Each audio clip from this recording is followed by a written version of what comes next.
how to sublimate a Shimmer cosmetic case using the Craft Express large handheld heat press.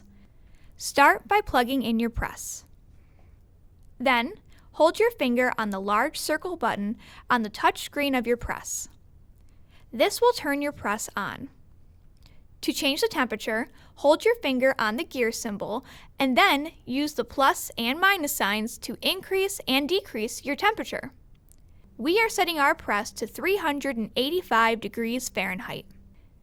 To change the time, hold your finger on the gear symbol and then use the plus and minus signs to increase and decrease your time.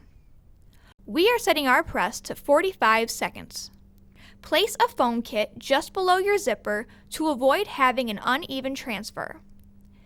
Your foam kit should be cut larger than your cosmetic case. Tape your design face down on your Shimmer cosmetic case using heat transfer tape.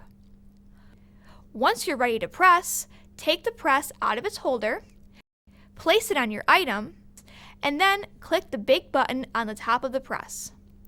Note that the press will vibrate to maintain pressure.